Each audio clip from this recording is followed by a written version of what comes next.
Hey everyone, welcome back to the Evil Within. This is an Akumu, no upgrade, no locker, no flashbolt, no freezebolt playthrough on the PS4, and we're on chapter 13. This chapter is much improved from the last chapter, in my opinion.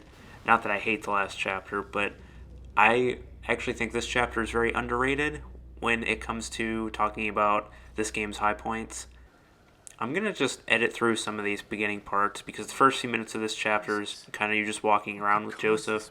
I'm going to edit through it and try to get right to the action. This chapter is kind of like chapter 4 where it had one big fight and some kind of straggler enemies. This is laid out kind of the same way. It's going to start with that big fight. We're going to have a few in between one-off enemies. This chapter is going to introduce some kind of new gimmicks that are kind of funny and interesting. We're going to see that, and then a good boss fight at the end. I will say that this game kind of has Resident Evil 4 syndrome in the sense that the last act of the game is definitely not as strong as the rest of it, but this chapter is really good, and so is the next chapter. So this kind of makes up for chapter 12, I think, especially because some of the new stuff you see. I really like the aesthetic and environment in this chapter. It's pretty creepy and it's pretty tense. Here we have some more vending machines in case you want some gel. By the way, real quick, I'll talk about this later, but you see how much green gel I have? I have over 300,000. When this run is over, I decided that I was going to do a upgrade everything and do a kill everything run. At this point, I've beaten the game, so now I'm just doing the voiceovers, but I've started to upgrade everything, and I'm going to play back through the game, and I'm just going to murder everything with everything I have. But I'll talk about that later. But I just wanted to point that out now because I saw my gel count. So right now I'm going to make a shock bolt and a harpoon bolt because there's a lot of like narrow spaces and corridors coming up. Really good for the shock bolt. A lot of these enemies are going to have their own crossbows. So they're going to shoot explosive bolts at you, and if one sticks to you, you're dead. There's nothing you can do. But if they miss, you can actually go pick it up as long as you disarm it in time. So that's really helpful. This enemy, there's a tripwire right here. So go ahead and disarm that. You can get trap parts and then go up and do a sneak kill. You can lure him into the tripwire, but I don't really think it's worth it. If you have the ability to sneak kill, you might as well do it because you're still getting the trap part and you're getting a free kill. And you're not alerting other nearby enemies. Which, speaking of nearby enemies, there's a doppelganger right here. So what I used to do for this guy was shoot him with a shock bolt, but that's really pointless to use on one enemy. So just a bit of advice: don't use a shock bolt on one enemy because a harpoon's going to crumple enemies, and you're going to get a similar effect. The shock bolt is made for groups, and right there, again, talked about in the last chapter, enemies kind of like pointing at you or making that kind of gesture. He saw me for the first time when he came around the corner. I took advantage of it and hit him with the bottle. But anyway, shock bolt, use for tight spaces, groups of enemies, and with the intention of enemies kind of walking into it because it lasts. Don't use it on one single enemy because the harpoon bolt can do the same kind of thing on a single enemy. Even if it's a boss, if you want to slow a boss down, I recommend doing the freeze bolt because even though it takes more parts, it completely stops their animation, like I talked about in another video. So here this doppelganger doesn't know where I am, so I'm just hiding over here, and I just shoot him with the shock bolt. I just broke my own rule, but I didn't know if there were other enemies coming, so I put a shock bolt right in the doorway in case any were going to follow me, but there were none nearby, so I kind of wasted it. I could have used a harpoon bolt, but I'm getting trap parts back here. But anyway, real quick, I just wanted to say, if you're going to fight a boss and you want to stun them, do the freeze bolt because it'll stop their animation and reset it instead of the shock bolt, which will continue their attack animation. And right here, this is hilarious. This enemy has explosive bolts stuck to him. If he sees you, he's just going to charge you, and you're basically screwed. Like, you have to kill him at range or do something because when he gets close to you, you're dead. It's not like dynamite where if a dynamite enemy's chasing you, you can get some distance. The dynamite will like the fuse will run out and then he'll blow up. Here, those are only going to activate when it gets near you. So essentially, you have to do something to him beforehand. And right here, there's an enemy off to the right who's kind of like guarding the exit. I'm going to throw the bottle so that he's going to come over to this guy, and I'm going to shoot the explosive bolt on his back, and they're both dead. I think that's the only time in this whole run that I used a bottle for a distraction rather than to hit someone with. But as you can see there, it worked really well. So again, bottles, gotta use them. I don't care how you do it, but you gotta do it. And shotgun out for this part. Enemies are gonna come around the corner. Again, their placement and their spawning seems a little like it can change depending on the playthrough. So always be prepared here. That one enemy that I hit with the bottle is always going to be out on the balcony. You can actually shoot him with a harpoon bolt for a ring out. So if you shoot him, fully charged harpoon bolt, he's just going to fly off the balcony. So that's one way to do it if you don't feel confident in hitting him with the bottle. And right there, dynamite. So here's something I have to say because it's pretty funny. Whenever I beat a fight like this part's over now. Whenever I beat a fight that's pretty tough and there's dynamite left over, I have to decide whether or not I want to take it because there's like nerves or something involved. Because on Akumu, when you go to disarm the dynamite traps, the needle spins faster and the area for you to disarm it is smaller. So you have a very tight window to disarm dynamite traps, and you die if you fail.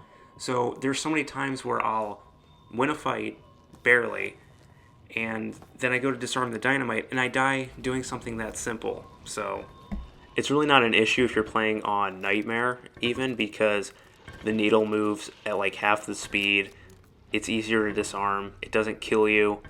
But on Akumu, I would almost say make sure that you're really good at disarming them. Otherwise, you might die even though the fight's over. That part in Chapter 10 with the 2 traumas and the 2 masked enemies, there were so many times where I go to disarm those sticks of dynamite after the fight's over, and I end up dying by disarming it rather than dying to the fight. So here, the Keeper, he's back. He's in this room. You can fight him, kill him. He'll keep respawning. That's kind of his thing. He respawns through the safes, and you can get green gel, but I'm not going to do that because we're going to have to fight him coming up. So I'd rather just wait for him to walk on by. And I'm going to come around here and I'm going to pick up some ammo and stuff. There was a statue up on the ceiling somewhere, and I forget where it was at. So you're going to see me kind of walk around in circles. But going back to that run that I want to do, so I want to upgrade kind of everything and just absolutely destroy this game. Like, Akumu is hard no matter how you do it, but it's going to feel really easy after doing this run. Plus, since I'm going to have flash bolts and freeze bolts, I'm going to have the Magnum the whole game. I'll have the crit chance upgraded on the handgun and shotgun. Explosive bolts at max are crazy. The harpoon bolt actually it sort of changes its function at max level because it gets a fire buff, and then you shoot it, and any enemy who's weak to fire, which is all of them, will die instantly. You can catch Laura on fire, all kinds of stuff. So it's going to make the game easier, obviously, but it's going to be really interesting because of how many different things I'm going to be able to do. So that's going to be the run I'm going to do after this. And I was looking for that statue because even though I'm not opening lockers in this playthrough, next playthrough, when I'm blowing all this green gel, I can open up the lockers, and I think half the lockers or so have gel in them. So when I got to this chapter, I was like, I should have been collecting keys this whole time, even though I wasn't going to use them in this run. For the next run, that's going to give me so much gel if I had the keys to open the lockers, but that's okay. I might not even upgrade everything all the way because it's really not necessary. I'll probably upgrade most of the bolts all the way and then upgrade all the guns to about level 3 in every category. That should be more than enough to just blow everything apart in this game. There's Magnum rounds right there in that case. The Magnum, if you didn't get it in Chapter 11, is going to show up right there. Which, if you didn't get the Chapter in Magnum 11, I don't know I don't know what you would do in that situation, because some of those parts in that chapter suck without the Magnum. I do like that we're so late in the game at this point, and the game is still throwing these weird variables at you. So the enemies get their own crossbow, and then there's those enemies who have the explosive bolts stuck to them. There's going to be a couple more of those. And the Keeper is going to be reintroduced as the boss fight, and this new fight with him is really cool, just like the last fight was really interesting. This is interesting in a completely different way. So you could say, like I pointed out in another video, yeah, you fight the Haunted a lot in this game. Like, it's probably 80 to 90% of all enemies you fight, but they have so much variation and so much to them. And the game can add just these little things here and there that really go a long way to make it, like, to keep it fresh the whole time. And this game is surprisingly long. I think that this game's a lot longer than most games of its type, and it's honestly a lot longer than most games I play.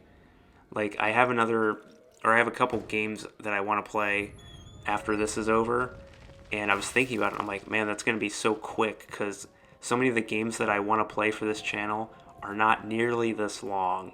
Like, there are games that, like, one of the games I want to play is obviously Vanquish, because I've already started it, and that game I can beat in 3 hours without even trying to go fast, and this game takes me 15 hours every time I play it.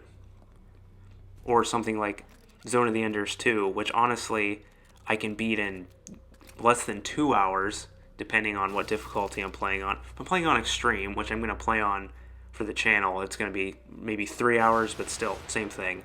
It's incredibly short compared to this. When you kill that guy at the end of the hallway, there's going to be 2 more that are going to come out of these doors. So when you first come into this hallway, turn right, disarm that trap on the ground, and you have a lot of space there to shoot them before they get to you. And those traps I've been disarming, those aren't regular bear traps. Those are traps that are thrown by the Keeper. They take longer to disarm. So when you're in a fight with him, it's not like a regular bear trap. You have to disarm it for longer. But there is something interesting about them that you'll see when that fight starts. I really learned so much about this game doing this run. And even doing my first no upgrade run, it's crazy how much you learn just by restricting yourself a little bit. Right there on that ground, there's an explosive bolt. I'm assuming that was left by the enemy. If you get near it, it's going to start like beeping, even if you're crouching. But when you start to disarm it, it's going to just let you do it. So don't be scared by the beeping. It's going to let you do it either way. So it's a free explosive bolt, basically.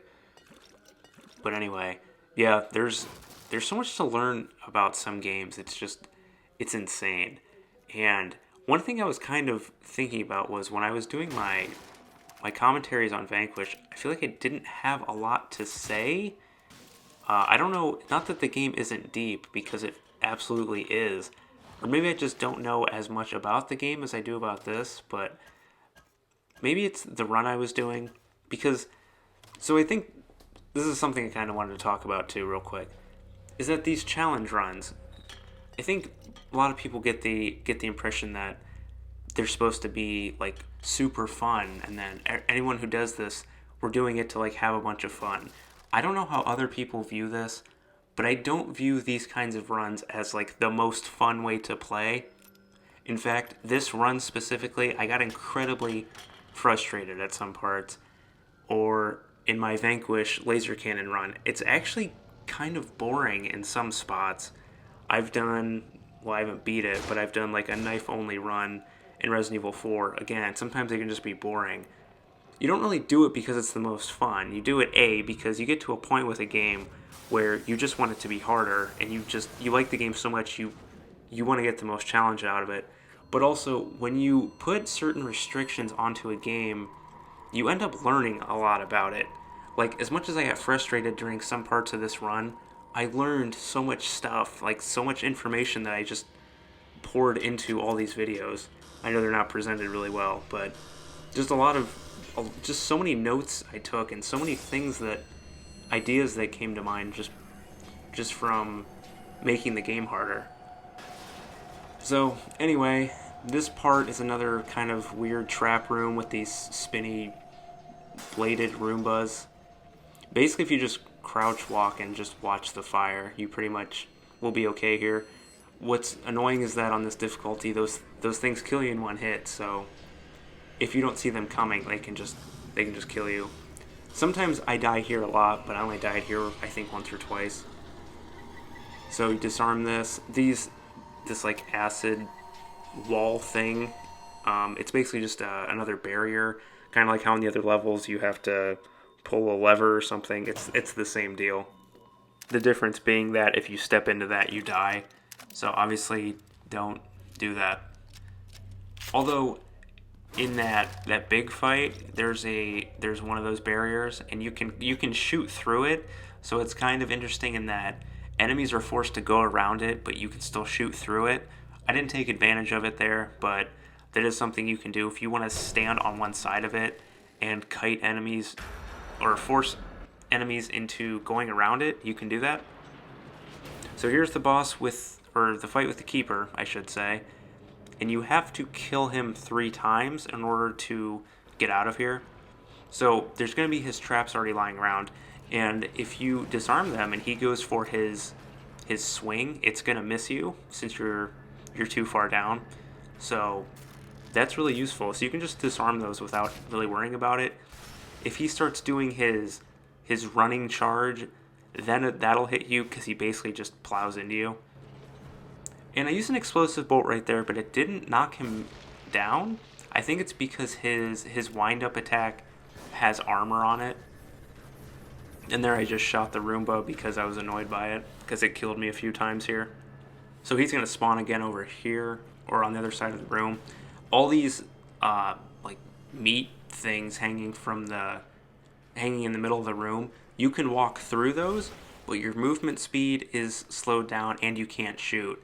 So it's already a pretty small room, and then they make it even more claustrophobic by making it so that the whole middle of the room you can't attack and you're slowed down. So again, it's like really, it's just forcing you into a really tense situation. I tend to not use it. Sometimes I'll stick an explosive bolt on the Keeper and then go in there so I can get to the other side, but since the explosive bolt is at base level, I'm not going to do that. And then you have the little Roomba, which is something you also have to keep your eye on. So this is really a fight of balancing your focus. You have to focus on the Keeper, focus on that thing, focus on where you're moving, especially with his traps. Those narrow pathways and his traps do not go together well, so you really have to watch what you're doing. And again, since you know where he's going to spawn, you can kind of just screw him when he's spawning. You can put up explosive bolts or whatever, shock bolts, and then just like wail on him from there. So if you want to do a shock bolt or a freeze bolt when he spawns and then shoot him a couple times with the Magnum or whatever, you can do that. I try not to use the Magnum too much before chapter 15 because I like to just unload all the rounds into the final boss and that last hard fight, but I used a couple there. That fight's really not that hard. Basically every time you see the Keeper, it's not very hard. It's always a good fight, but it's not the hardest fight in the game. I still think the Amalgam is probably the hardest boss in the game, while Chapter 6 is the hardest, or it contains the hardest normal fights. So, this chapter is basically over. As you can see, again, when you really examine some of these chapters, like, when you're playing this game, it's long, and you die a lot, and whatever. And it's a pretty slow-paced game, honestly, but when you really look at it, and you think about it, some of these chapters are short, like, this chapter had one fight, a couple enemies, and a boss. Chapter 4 has a couple enemies, a fight, and a chase sequence, stuff like that. So, this chapter's pretty short, but I really like the fight, and I really like the boss as well. The next chapter is about the same length. The next chapter is actually really easy because it's full of alter egos, but it has every enemy type in the game, so it's got a lot of variety. It kind of shows, the game kind of gives you everything right at the end to deal with. So that's the end of the video. I hope you guys liked it, and I'll see you next time.